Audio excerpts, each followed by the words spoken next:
Jude 1 and 3.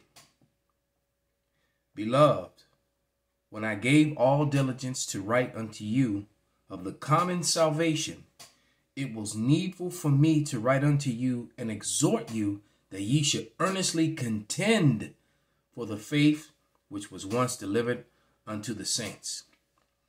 Call halal Yahweh Bashem Abishai Bashem Rakakadash. Double honors unto the apostles and the elders. Salutations to all my fellow laborers doing his work in truth and sincerity, risking their lives and their freedom to do so now more so than ever. To the scattered elect that are scattered around the four corners of the earth, that be like unto the heathen nations, the Israelite foreigners that look like the heathen nations that are scattered among them. And to the Akwath that are listening and learning, to you I say Shalom. This is your brother Malcolm from the branch of the Great Millstone here in Chicago, coming at you with another lesson in truth, correction, and to just show you how much of a liar that Esau Edom is, the so-called white man, and that you can't trust him, all right, and how they just refuse to tell the truth. Now, this is a story of the Maccabean revolt, anti-Hellenic rebellion in Judea documentary, and it opens with them lying, all right? Jewish people are not Israelites. Jewish people are converts, even back then, all right? Because when this revolt went on, there wasn't any such thing as Jewish people, all right? The Jewish came after the first, when the Idumeans were forced to convert to Judaism, basically by John Hyrcanus, one of the Levite priests, one of the Maccabees descendants. All right, and then later on there was another conversion around the 7th, 8th century. All right, but there was a Jewish conversion of Idumeans, of Edomites, to follow the law, statutes, and commandments, and thus began the hat-wearing Jewish people. Because they weren't wearing, Israelites didn't cover their crown. All right.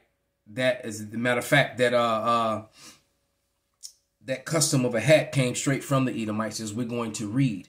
And this time period was the time period in between the New Testament and the Old Testament, which is a lot of confusion when it starts talking about Gentiles and the strangers, and all of a sudden you have universalism, which is the Catholic religion. So we're going to listen to this historian, and they love to use someone with an English accent, all right, as if it validates the lies that they're telling. But we're going to prove biblically, all right, that, the lies that this guy is telling right out the gate, okay, right out the gate. So what you're going to see and what you're going to hear, all right. So I'm going to, this is a 24.5-minute video, and I'm going to try and go through the whole thing. So this is definitely part 1, and I'm going to try to do like 4 or 5 minutes at a time, all right, because it's, because they're mixing lies with truth. And the aesthetics, first thing is they're making the Israelites Caucasian people, and that is a complete and total lie. The Israelites were matter of fact, the so-called Negroes, the so-called Haitians, and the so-called West Indies, and the ones that are still in Africa, in the west coast of Africa and scattered, those make up the Judeans. All right. So the northern kingdom, Israel itself, was already here in the Americas and scattered around the world. All right. So when this particular thing was going on that we're about to witness, this was the southern kingdom. All right. Benjamin, Judah, Levi. All right. The kingdom of Judah, which made up those 3 tribes mainly. All right. Now, there was a few northern kingdom, northern Israel mixed in with them, but primarily it was the kingdom of Judah, Benjamin, and Levi, which made up the kingdom of Judah, all right, because Judah is the head tribe. So without any further ado,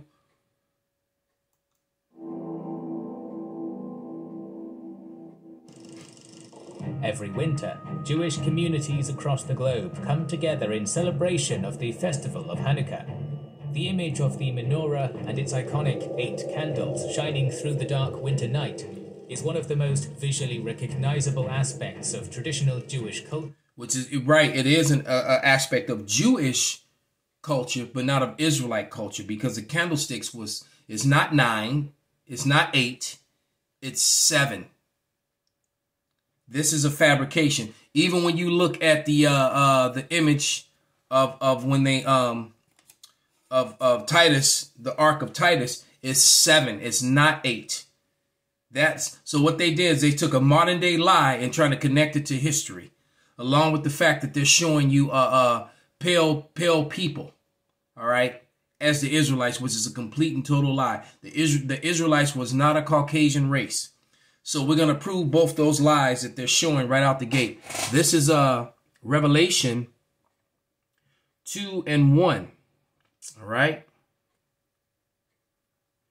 And it reads, unto the angel of the church of Ephesus, write these things, saith he that holdeth the 7 stars in his right hand, who talketh in the midst of the 7 golden candlesticks. See, it was 7 golden candlesticks, which, as we're going to read in the first chapter of Revelation. All right. This is Revelation 1 and 13. And it reads, and in the midst of the 7 candlesticks, one like unto the Son of Man, clothed with the garment down to his foot, and girt about the paps with a golden girdle. So the Lord was standing in the midst of one of these, but it was 7, not 8. And he had a golden war belt around his waist. All right. And it says, and his head and his hairs were white like wool. He had white, woolly in texture hair. All right. As a matter of fact, I can get, now that we read mine as well, let me turn around. Wasn't going to do it. But just to prove the point, I'm going to go to the library behind me, grab the book off the shelf. And this is the Winston Simplified Dictionary, Encyclopedic Edition, 1933. And let's go to wool. Because when the Bible talked about woolly hair, and when you look in the, there's one in the Oxford dictionary. Matter of fact, what is it? It's too small of print. You got to use a magnifying glass to read the definitions.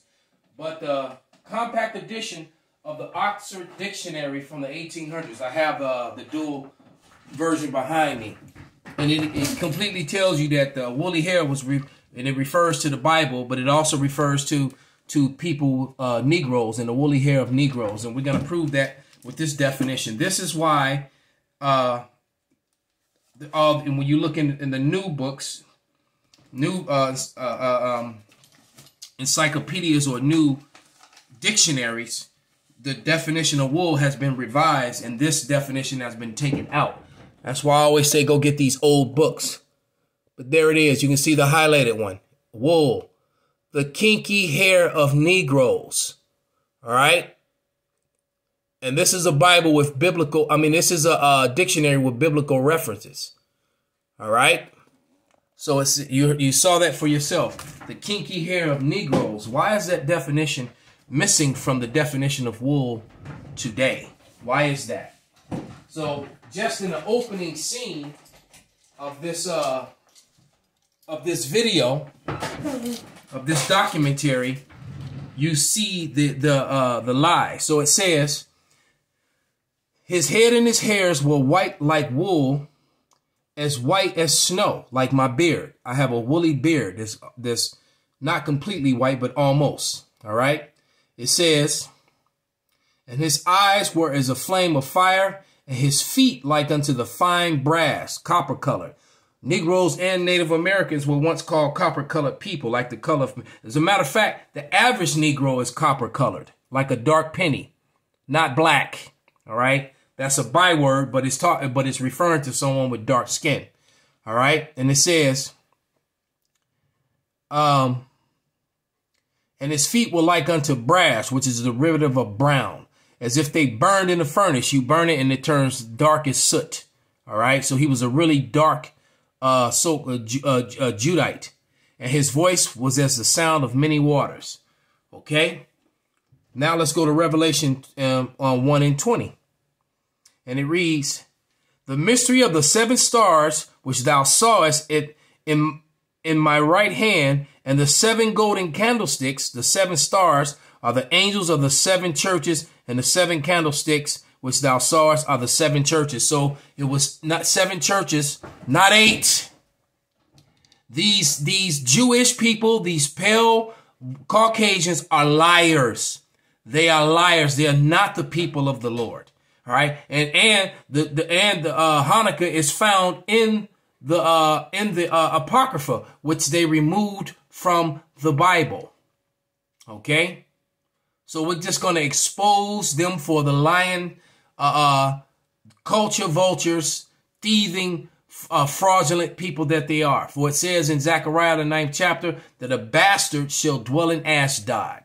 Ashdod is a port city in Tel Aviv. All right. And the word bastard, one of its original meanings, is fake, fraudulent, and phony. Okay? But from where does this ancient holiday ritual stem?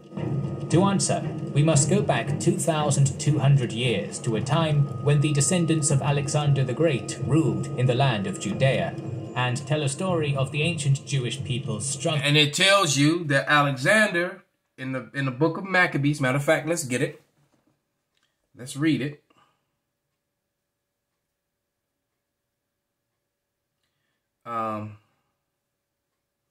Let's go back to the first Maccabees 1 and 1. And it reads, and it happened after Alexander, the son of Philip the Macedonian, who came out of the land of Kittim, had smitten Darius, the king of the Persian Medes, 2 sets of brown people.